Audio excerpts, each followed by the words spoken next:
All right, good Thursday morning, everybody, on what feels like the longest week I know. of my life. It's Thursday. It's Little Friday. It is Little Friday. Getting I don't know what it is. I just feel like on Tuesday this week, I was like, it's Friday, isn't it? It's been a long week. I don't know why. That happens. So Yeah. anyway. All right. So we're going to start off. Rent prices nationwide continue to rise. So the national median rent price is now over $2,000. Wow. That's incredible. I mean, and so in the U.S., there's no state where a person working the minimum wage can afford a two-bedroom rental. So Virginia, if you look at this map, so you'd have to make $20 to $30 an hour just to be able to, so that you're not spending more than 30% of your income on rent. Wow. Yeah. So if you figure, a $20, I guess if you're making $20 an hour, that's roughly about a $40,000 a year job. But yeah, it's kind of amazing how these rent prices. So taking a look at the 10 states that saw the largest yearly rent decrease. So Washington State, Idaho, Arizona, Texas, Nevada, Maryland, Oregon, Oklahoma, Pennsylvania, and Illinois. So they've kind of seen a decrease. But the 10 states that saw the largest yearly rent increases were South Dakota, Mississippi, Iowa, North Dakota, New York, Arkansas, Nebraska, New Hampshire, Wisconsin, Indiana. I'm kind of surprised. It kind of seems random to me. It does. Like, people are moving, I guess, to, I've heard South Dakota, but I mean, you look at states like Mississippi. Right, and even Iowa. I mean, New York, that kind of makes sense. Yeah. Wisconsin, it's kind of odd. Yeah. But it's just, it's kind of where we are. It's amazing.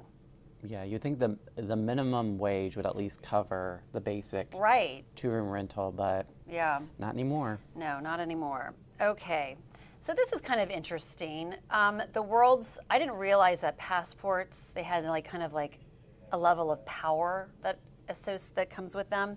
So you wouldn't have to necessarily have to get a visa along with your passport. So there's some countries that require certain nationalities to have also a visa.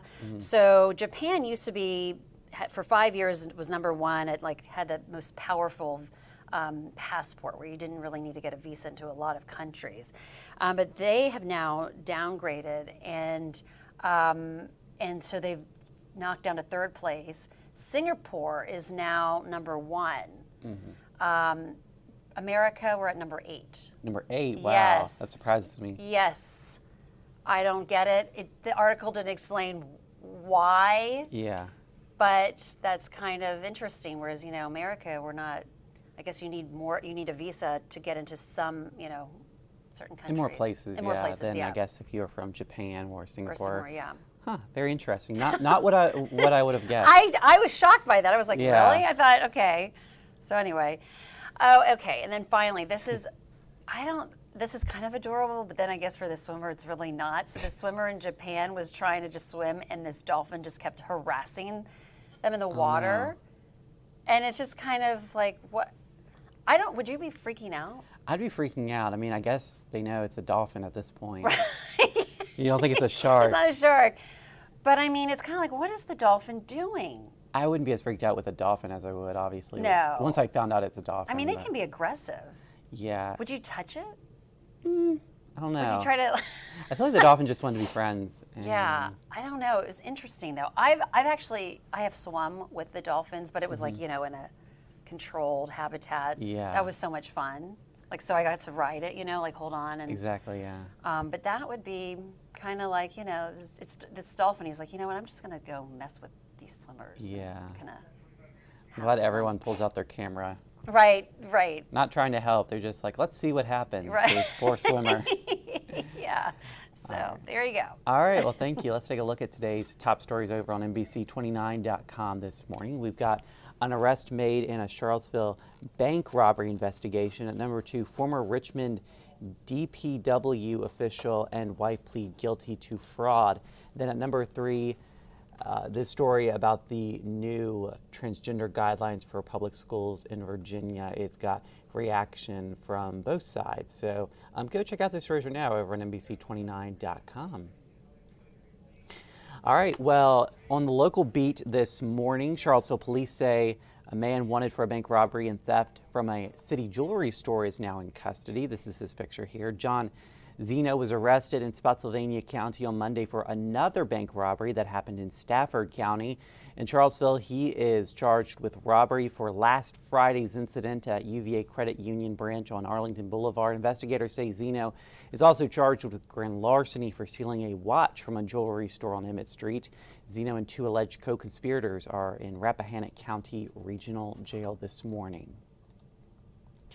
All right, well, it will take months to clean up a big mess caused by a water leak at a Charlottesville City Hall.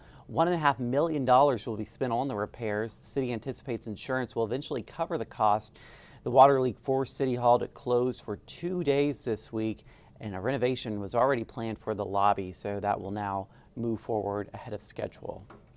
An electrical problem likely caused a fire that gutted a Culpeper landmark. That's what investigators determined. The volunteer fire department says it all began in the storage area of Baby Jim's Snack Bar Sunday.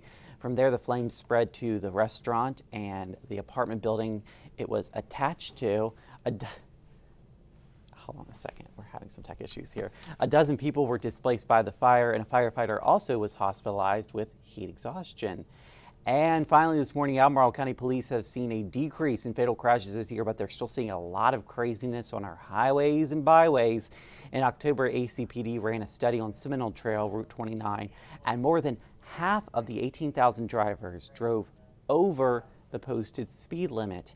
Albemarle County data shows 18% of crashes result from distracted driving, 16% from speeding. And I wish I could say that surprised me on Route 29 with the speeding, but absolutely not, I think. It doesn't surprise me either, but you know, we drive the speed limit all the time. Of course. I never go over, ever. But I mean, it is really important not to be distracted while you're driving, because that text message can wait. Other people's lives. You could put somebody's life on the line by checking that text message, by responding to it. It's just not worth it. You'll make it where you need to get there. Exactly. Worst case scenario, maybe leave a little early.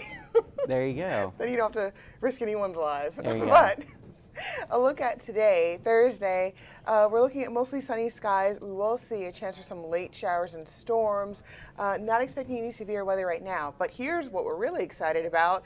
It looks like it's the first weekend in July we've had where we're not expecting any showers or storm. A sunny, pleasant weekend and a little less humid. So if you've been a little sad the last few weekends that you've had to keep an eye on the radar constantly before you make your plans, you don't have to worry about it this weekend. We're looking at beautiful weather.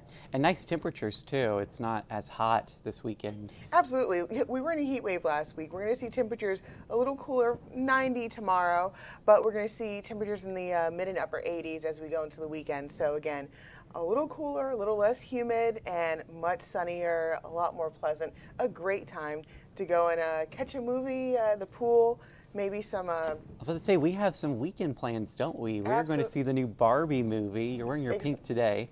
Today, I'm also going to wear tomorrow. There's more pink to be had. Yeah, we've got this. We've said months and months ago, we're like, we are going to go see that Barbie movie when it comes out. So we are going to see that, and then pickleball. And then pickleball. We've So got a busy weekend ahead of. let us know if you know where we can find rackets and balls, because we don't know where. And a court. We don't. And a court. We don't have any of the supplies. We just have ourselves, and we're looking. And the motivation and excitement for it. We're looking for a place to play pickleball, where we can find the equipment and everything. So let us know if you have any ideas.